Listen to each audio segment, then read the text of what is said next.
ولا قوة إلا بالله العلي العظيم حسبنا الله ونعم الوكيل نعم المولى ونعم النصير بسم الله الرحمن الرحيم الحمد لله الذي لا يبلغ مدحته القائلون ولا يحصي نعمه العادون ولا يؤدي حقه المجتهدون فطر الخلائق بقدرته ونشر الرياح برحمته ووتدا بالسكون ميدان أرضه والصلاة والسلام على سيدنا ومولانا حبيب قلوبنا وطبيب نفوسنا بالقاسم المصطفى محمد وآله الطيبين الطاهرين المعصومين الذين أذهب الله عنهم الرجس وطهرهم تطهيرا واللعنة الدائمة على أعدائهم أجمعين من يومنا هذا إلى قيام يوم الدين أما بعد فقد قال الله تبارك وتعالى في كتابه المبين وهو أصدق الصادقين وقوله الحق بسم الله الرحمن الرحيم إن الدين عند الله الإسلام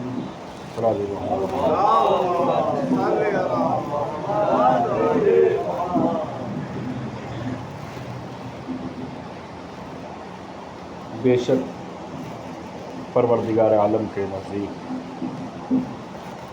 اگر کوئی دین ہے تو وہ دین اسلام ہے۔ الحمدللہ پروردگار عالم کا لاکھ لاکھ احسان کہ اس نے ہمیں دین مبین اسلام کے ماننے والوں میں قرار دیا اور مجھے اور آپ کو یہ توفیق بخشی کہ ہم اس دین کے اہم فریضے غریبوں کے حج میں شرکت کر سکیں۔ آج کا دن ماہ شوال کی 25ویں تاریخ میں آپ کے اور امام زمانہ علیہ الصلوۃ والسلام کی خدمت میں ان کے جد بزرگوار حضرت امام جعفر صادق علیہ الصلوۃ والسلام کی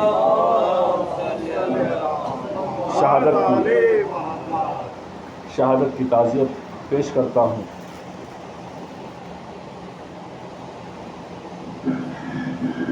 آپ 17 ربیع الاول کو اس دنیا میں تشریف لائے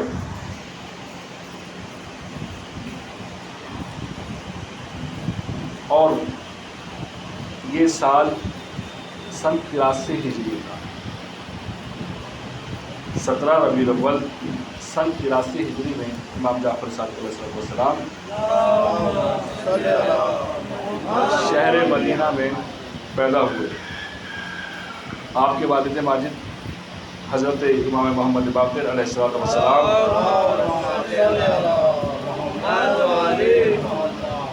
اور آپ کی والدہ کہ جن کو صدف صادق کہا جاتا ہے، حضرت ام فروہ بنت قاسم بن محمد بن ابی بکر کہ جس کے بارے میں امیر کائنات مولا علی بن ابی طالب علیہ السلام فرماتے ہیں کہ محمد ابو بکر کی صلب سے میرا بیٹا ہے۔ مظلوم صحابیہ امیر المومنین ان کی پوتی جناب امام صادق علیہ السلام کی ماں، محمد بن ابو بکر کی پوتی جناب ام فروہ بنت قاسم بن ابو بکر بن محمد بن ابو بکر آپ جو ہیں امام صادق علیہ السلام کی والدہ گرامی. امام صادق علیہ السلام آج کے دن 25 شوال میں سن 148 ہجری میں اس دنیا سے رحلت کر گئے اور آپ کو مارنے والے شہید کرنے والے بادشاہ کا نام منصور دوانقی تھا کہ جس نے زہر کے ذریعے سے آپ کو شہید کرایا. آپ کی قبر مبارک جنت البقیع مدینہ کے اسی قبرستان میں ہے کہ پچھلے ایام میں اس کے لیے ہم نے احتجاج کیا کہ جہاں پر خود حضرت زہرا سلام اللہ علیہا اور ہمارے دوسرے ہم چوتھے پانچویں اور چھٹے امام کی قبر ہے. چھٹے امام کی قبر بھی مدینہ میں واقع ہے. امام آپ جانتے ہیں کہ ہمارے فقہ کو فقہ جعفری کہا جاتا ہے، جہاں دوسری فقہ موجود ہیں، فقہ حنبلی، فقہ شافعی، فقہ حنفی. انہی کے مقابل میں ہماری فقہ جس کو فقہ جعفری کہا جاتا ہے.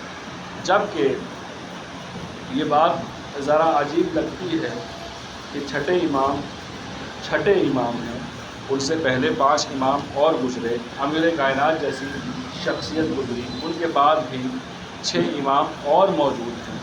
پھر آخر کیوں انہی کے نام سے ہماری فقہ کو منسوب کیا جاتا ہے؟ اس کی وجہ اور سبب یہ ہے کہ جتنا علم پھیلانے کا موقع امام جعفر صادق علیہ السلام کو ملا اتنا کسی اور کو نہیں مل سکا. آپ جانتے ہیں بنی امیہ 5 امام کے زمانے سے ہی بنی امیہ بنی عباس میں آپس میں جنگ چل رہی تھی اور بنی عباس خون امام حسین علیہ السلام کے نام پر انہیں سرنگو کرنا چاہ رہے تھے اور جس میں وہ کامیاب بھی ہوئے.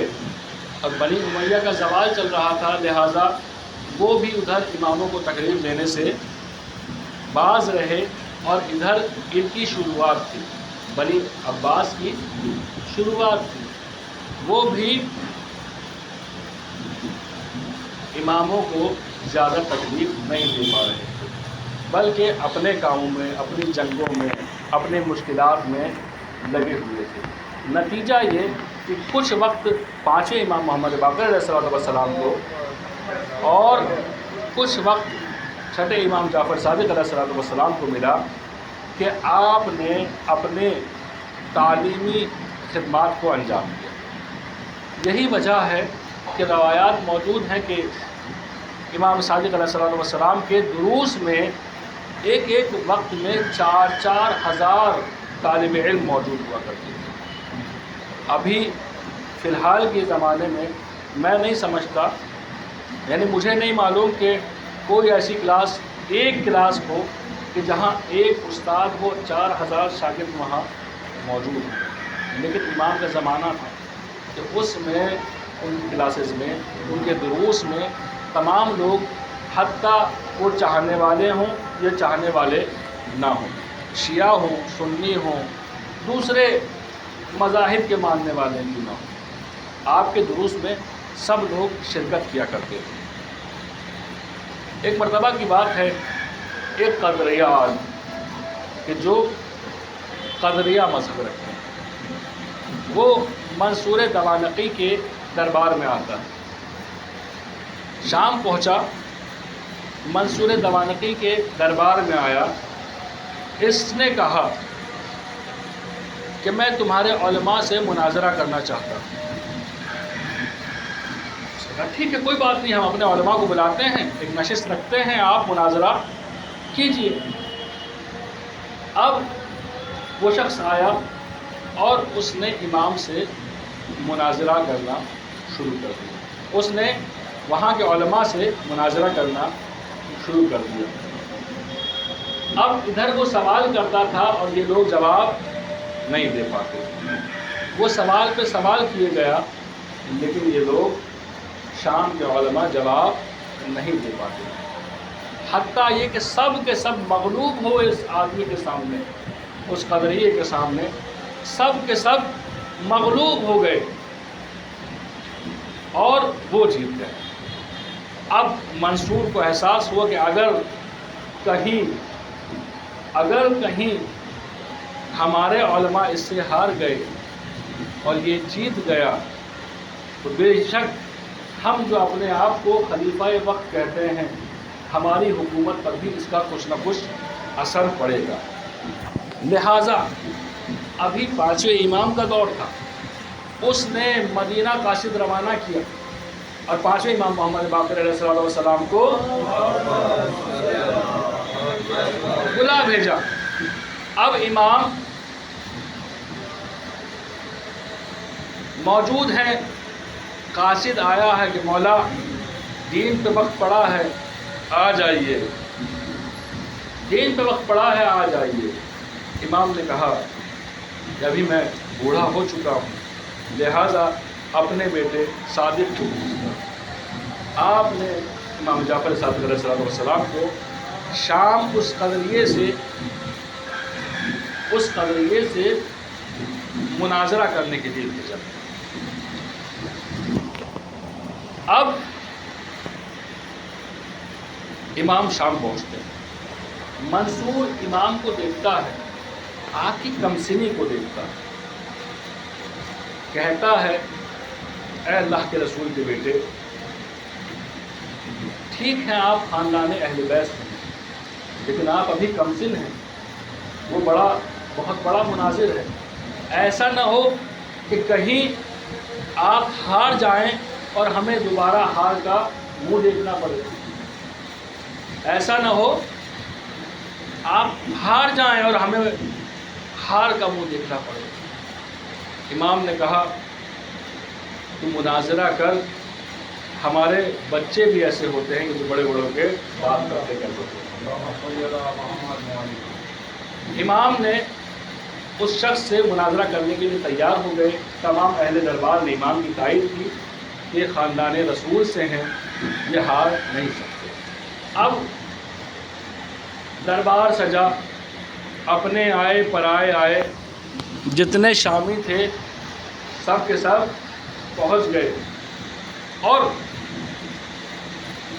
بڑے بڑے علماء وہاں حاضر ہوئے، تمام طالب علم وہاں حاضر ہوئے، جتنے لوگ اہل بیت کے چاہنے والے تھے وہ سب حاضر ہوئے، جتنے دشمن تھے وہ سب حاضر ہوئے کہ دیکھیں اب ایک غیر مذہب کا آدمی کہ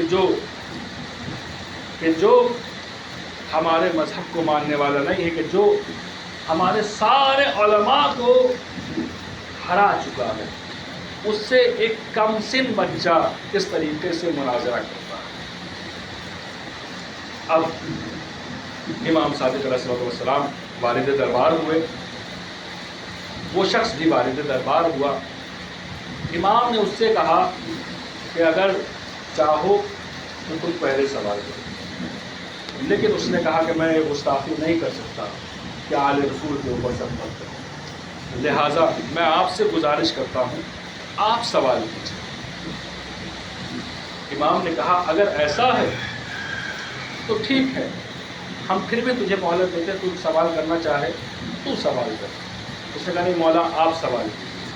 اب امام نے اس سے سوال کیا، کہا تم قدریہ مذہب کے ماننے والے ہو، تمہارا عقیدہ یہ ہے کہ پروردگار عالم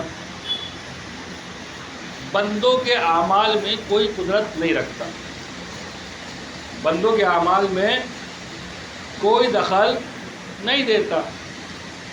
اس نے کہا بے شک ایسا ہی ہے۔ کہا ٹھیک ہے، تو اب آپ سورہ حمد پڑھنا شروع کیجیے۔ بسم اللہ الرحمن الرحیم، شروع کرتا ہوں اس اللہ کے نام سے جو رحمان الرحیم ہے۔ الحمدللہ رب العالمین، تمام تعریف خدا کے لیے ہے کہ جو عالمین کا پالنے والا ہے، الرحمن الرحیم، جو رحمان اور رحیم ہے، مالک یوم الدین، قیامت کے دن کا مالک ہے، ایاک نعبد و ایاک نستعین، پروردگارہ تجھی سے عبادت چاہتے ہیں، تیری عبادت کرتے ہیں، تجھی سے مدد چاہتے ہیں۔ کہاں رک جا، اب جب تمہارا عقیدہ یہ ہے کہ پروردگار عالم بندوں کے اعمال میں کوئی دخل نہیں دیتا، اگر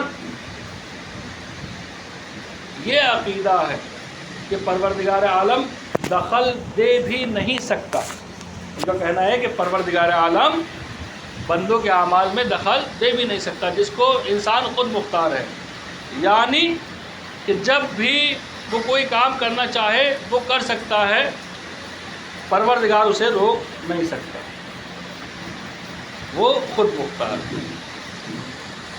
اب قدریہ کا مذہب امام نے واضح کیا، جب تمہارا عقیدہ یہ ہے کہ پروردگار عالم بندوں کے کاموں میں دخل نہیں دیتا، تو اب یہ جو کہہ رہے ایاک نعبد و ایاک نستعین، پروردگارہ تجھی سے مدد چاہتے ہیں، تیری عبادت کرتے ہیں، تجھی سے مدد چاہتے ہیں۔ تو اب بتاؤ مدد چاہنے کا مطلب کیا ہے؟ یعنی کچھ کام ایسے ہیں کہ جن میں خدا کا دخل ہوتا ہے۔ وہ قدریہ وہیں خاموش ہو گیا اور اسلام کی جیت ہوئی۔ ایک صلوات پڑھ لو۔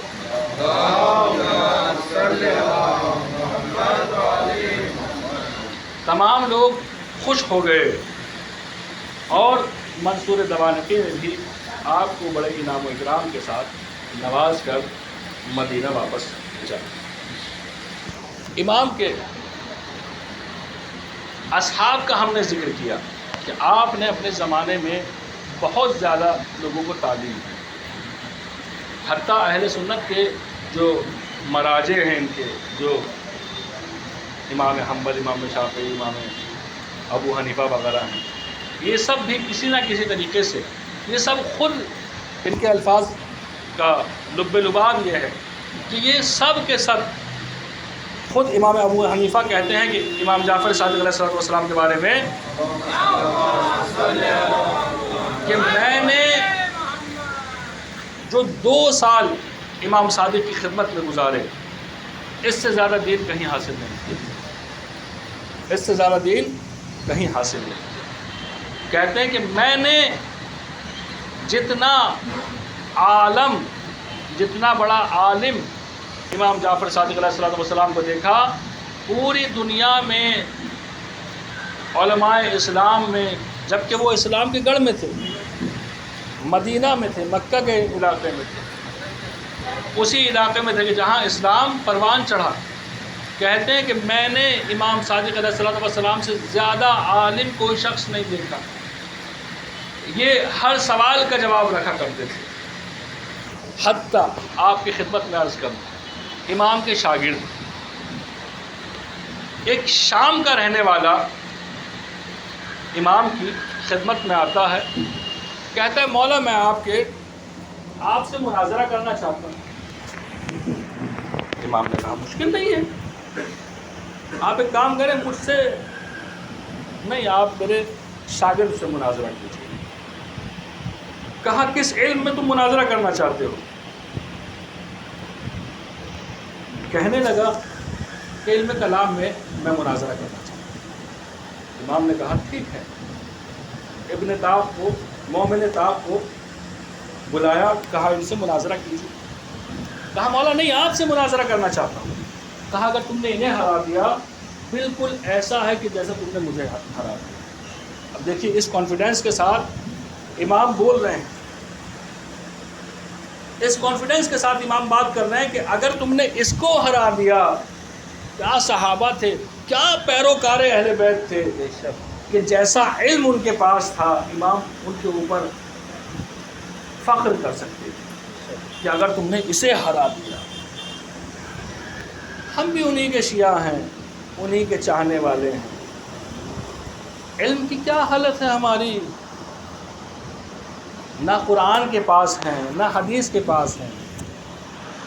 مدرسہ شروع ہو چکا، لیکن کسی کو درد نہیں ہے کہ بچوں کے لیے کوشش کرے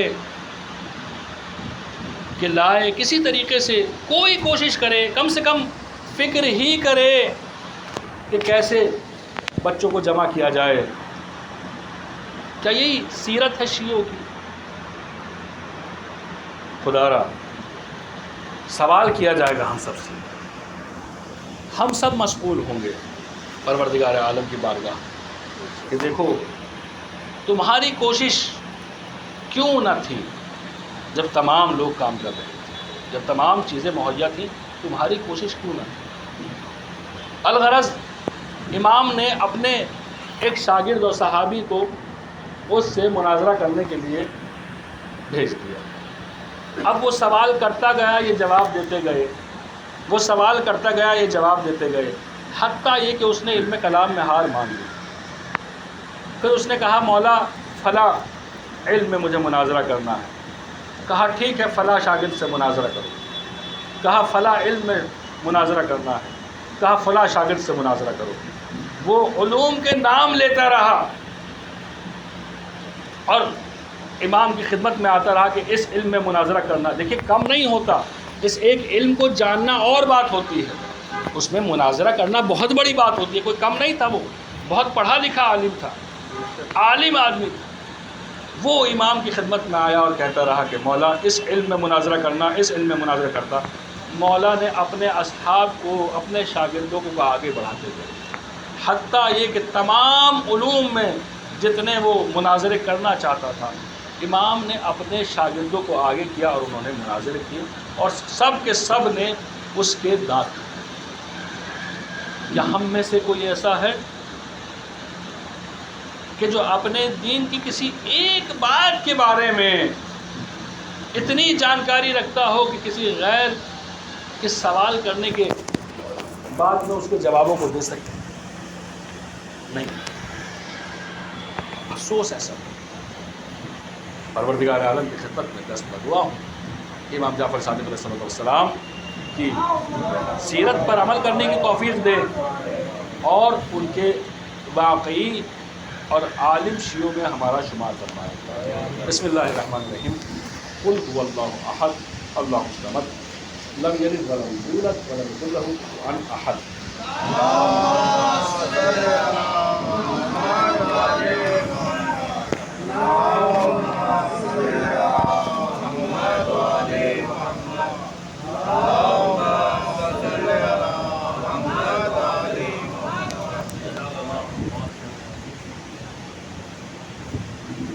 لا حول ولا قوة الا باللہ العلی العظیم۔ بسم اللہ الرحمن الرحیم۔ الحمد للہ والصلاة علی اہلہا، اما بعد، قال امام جعفر صادق علیہ السلام لن تنالوا شفاعتنا من استخف الصلاۃ۔ چھٹے امام جعفر صادق علیہ السلام ارشاد فرماتے ہیں تو اسے ہماری شفاعت نصیب نہ ہوگی کہ جس نے نماز کو ہلکا سمجھا۔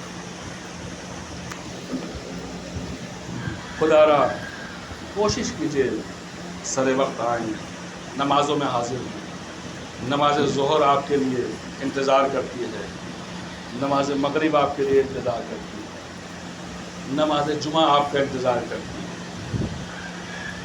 حتیٰ صبح کا تو نام بھی آپ کے سامنے نہیں ہو سکتا۔ کیسے شیعہ ہیں ہم؟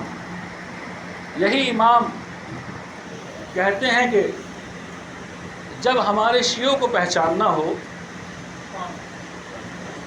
تو تمہیں چاہیے کہ دیکھو ان کی نماز کے اوقات کیا ہیں، وہ نماز کیسے پڑھا کرتے ہیں، کس وقت میں نماز حاضر ہوتی ہے۔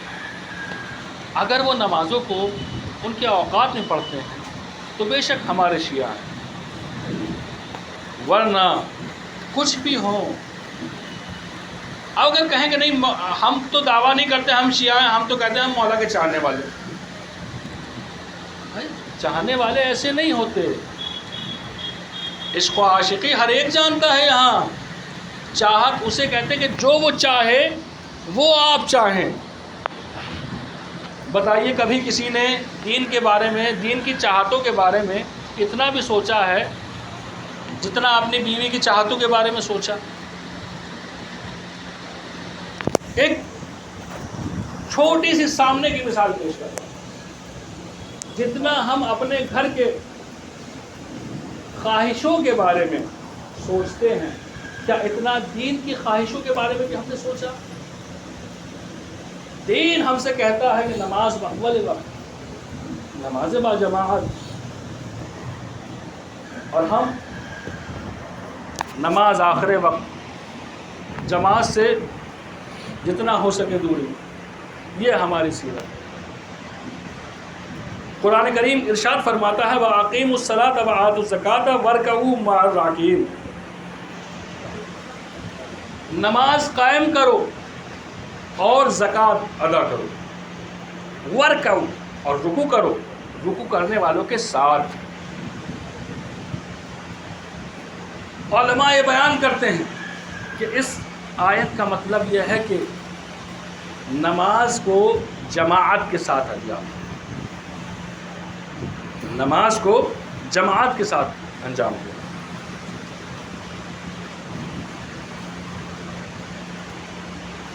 آیت اللہ بروجردی جو کہ امام خمینی کے استاد،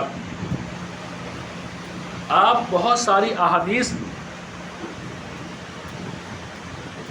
پر استناد کرتے ہوئے کہتے ہیں کہ دین اسلام میں نماز جماعت کی صورت میں نماز واجب ہے۔ نماز ہر شخص پہ، اگر جماعت ہو رہی ہے، اگر جماعت ہے تو ہر ایک کے اوپر واجب ہے، لازم ہے کہ وہ جماعت سے شرکت کرے۔ امام رضا علیہ السلام سے نقل شدہ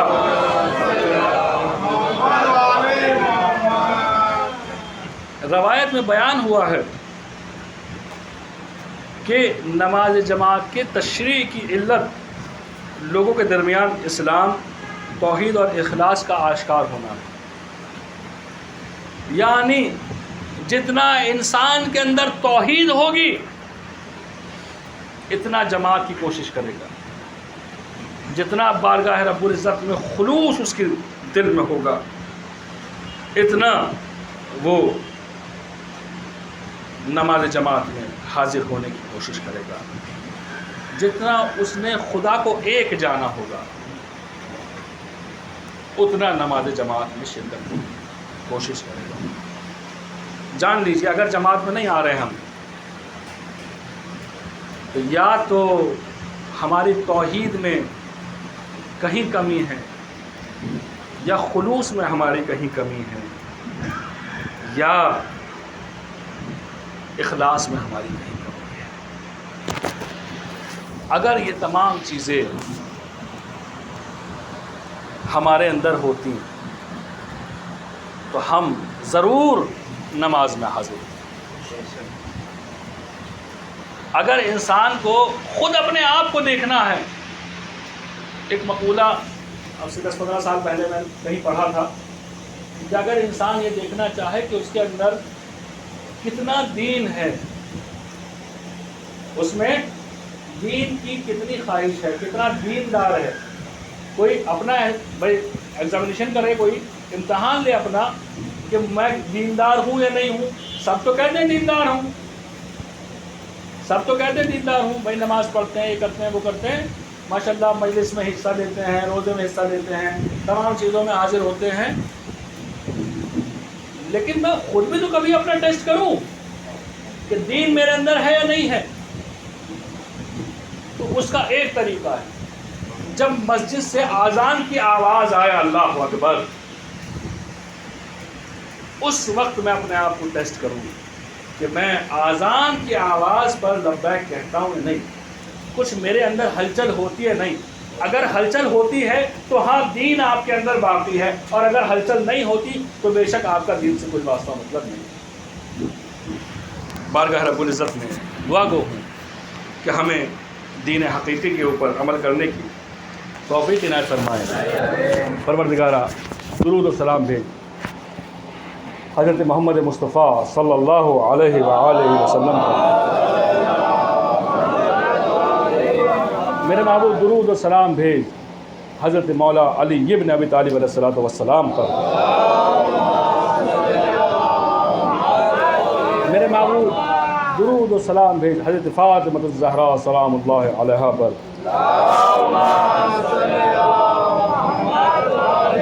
پروردگارہ درود و سلام بھیج امام حسن مجتبیٰ علیہ الصلوۃ والسلام پر۔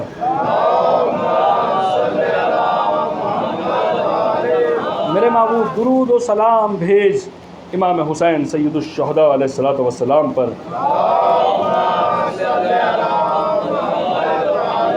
میرے محبوب درود و سلام بھیج انہی امام کی نسل سے آنے والے تمام ائمہ پر۔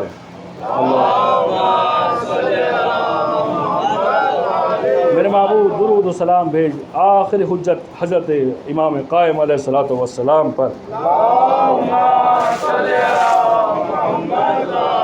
پروردگارہ تجھے واسطہ محمد و آل محمد، تجھے واسطہ شہداء کربلا و اسیران کربلا کا ہمارے اس قلیل سے عمل کو قبول فرما، گناہان کبیرہ و صغیرہ کو معاف فرما، مشکلات کو آسان فرما، پریشانیوں کو دور فرما، امام زمانہ کے ظہور میں تعجیل فرما، ہمیں ان کے اعوان و انصار میں شامل فرما۔ ربنا تقبل منا انک انت السمیع العلیم۔ بسم اللہ الرحمن الرحیم۔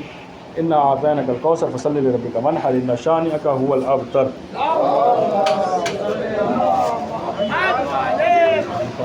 پانی